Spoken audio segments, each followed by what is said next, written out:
Going green. We've gone backwards, I say, a bit disoriented. The idea my life flows in one direction is such an ingrained concept I still haven't gotten used to the feeling of going in reverse along my timeline. "Where are we?" Nicholas asks. "Camp Pendleton," I say, as we watch Corpsman Squall make his way through the obstacle course. "This is where I went from blue side to green, Field Medical Service School." "Isn't that a classroom thing?" I shake my head at Nicholas's genuine surprise. "No, it's basically boot camp. The objective is to get a Navy corpsman to think, look, and act like a Marine." Corpsman Squall moves across a balance beam and then dives headlong into the mud to crawl under a briar patch of barbed wire. He grunts and groans, his body ready to quit, but he pushes himself, determined to finish. When I was at the Naval Hospital School, I was told I'd earn the respect of my men when I could hump beside them and then spend breaks checking feet and hydration. I roll my eyes and point at the panting corpsman. I wasn't the athlete of the family, that was my brother. I was more of a lazy artist, so the idea of trying to become a mean green fighting machine had me worried. How was I going to get a bunch of jarheads to accept me? Even as he struggles up the wall, he offers a hand to the others as they climb. He finishes, but instead of celebrating, he concentrates on not heaving up his guts. Darkness falls, and San Diego's gas lamp district springs up around us. Corpsman Squall cuts through the crowded streets with one of the surgeons he knows from the Balboa Naval Hospital, a lieutenant commander in the Navy Reserves named Dr. Frederick Finkenberg. "Guess this is probably our last hurrah before I leave the States," Corpsman Squall says. Dr. Finkenberg smiles slyly. "You're in the Marines now. It's oorah, sailor." "Not exactly. I still root for Navy on Thanksgiving.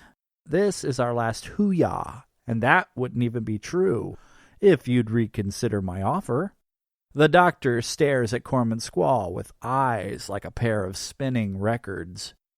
"Leave my cushy gig here to dodge bullets in some third-world country? How would I explain that to my wife?" "Your wife?" the corpsman repeats, with not a few wrinkles in his face.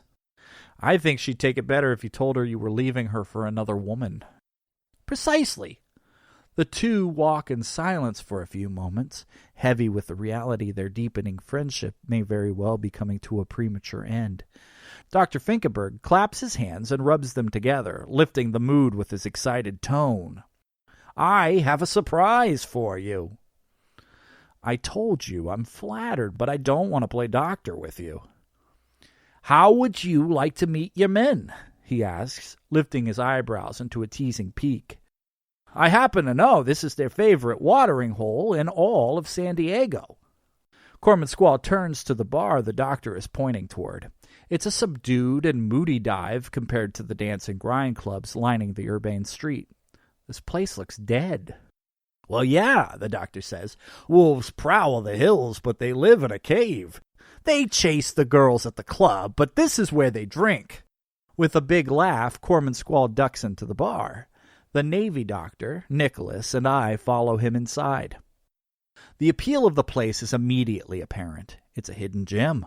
A patron can get drunk here faster and for a lot less money than anywhere else in town, all within stumbling distance of the club scene. The thumping music in the more popular hotspots make chatting up a local girl difficult. So after showing off your moves, if you can convince her to come back here with a bit of charm and confidence, the new environment could help close the deal.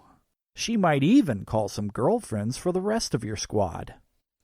The doctor leads the corpsman to the pool table in the back, where he makes introductions to a group of rowdy men.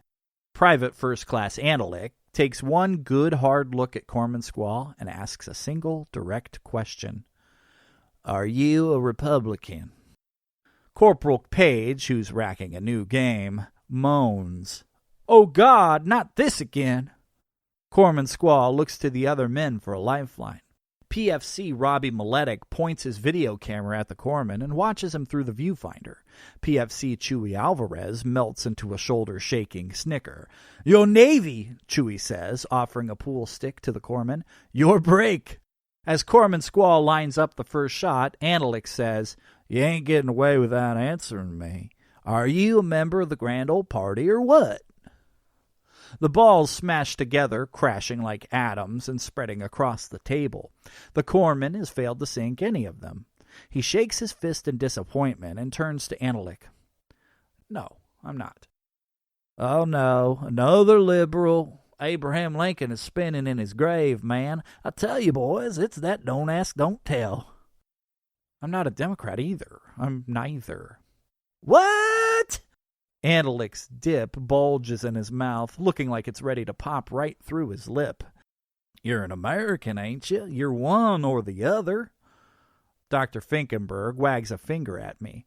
Corpsman Squaw considers himself to be a centrist. A centrist? What the hell does that even mean? Once again, the corpsman looks to the others for hints on how to handle the situation. Emboldened by their continued amusement as they watch Analyk fume, Corpsman Squaw says, I don't ascribe to either hypocritical ideology. Getting so agitated he misses the ball and scratches the table. Analyk says, Oh boy, we got ourselves an anarchist, fellas. Probably a conspiracy nut who thinks the earth is flat. We never landed on the moon, and 9/11 was an inside job. Keep your eye on the ball, Analyk, says Page. I bet my life on this game, and I'd like to live long enough to die in the war. The surprise on Corpsman Squaw's face tells me he isn't yet used to the gallows humor of these men, but it gives him an indication of how he should behave with them. As Chewie takes his turn on the table, Corpsman Squaw engages in another verbal sparring match. I'm fiscally conservative and socially liberal, he says. I mean, it's more a la carte than that. I'm pretty middle of the road about most things. Middle of the road, Analyk repeats, practically spitting. Why did you even enlist? Sounds like you got no real fight in you, boy. Corpsman Squaw knows he's on dangerous ground. I've got plenty to fight for, when diplomacy doesn't work, and I'm deeply passionate about equality. And freedom, right? Miletic adds, giving the corpsman a nudge and a wink from around his camera. Yes, freedom's very important to me. Analyk takes Miletic's bait. Well, let me ask you something, Neville Chamberlain. What do you think of the Second Amendment? I believe absolutely in the right to maintain a well-regulated militia. I wouldn't put on the uniform if I didn't. Page snorts but stifles his laughter when Analyk gives him the stink eye. And the right to bear arms, Analyk says, watching Corpsman Squaw like a coiled cobra. With sensible regulations, sure. Analyk turns his back on the corpsman, but Squaw continues, unabated. Owning a gun greatly increases the chance of accidental death or suicide. Statistically, gun owners are more likely to shoot themselves than an intruder. Page laughs so hard his eyes water while Analyk unleashes a creative string of profanities. Chewie gives the corpsman a golf clap. Meanwhile, Miletic turns the camera around on himself, announcing, Our new doc is a bona fide badass. Dr. Finkenberg gives an approving nod and whispers to the young corpsman, Seems like you'll do okay. Remember, Marines thrive on ball busting. Don't be afraid to fire back, but make certain you never lose their respect. Still, Corpsman Squaw worries where he stands with Analyk, as the private first class storms off to order another drink. Don't mind him. He just thinks you're a pussy. Shouting from the bar, Analyk says, Damn straight I do. Page waves the comment off. I'm a commie pinko libtard, so you can only imagine what he thinks of me. Another shout from the bar. Don't expect me to save either of you when we get in the shit and you start whining for puppy dogs and safe spaces. Corpsman Squaw says, I take it you two don't get along. Are you kidding me? Says Page. He's my brother from another mother. I'd murder a cloister of nuns for that man.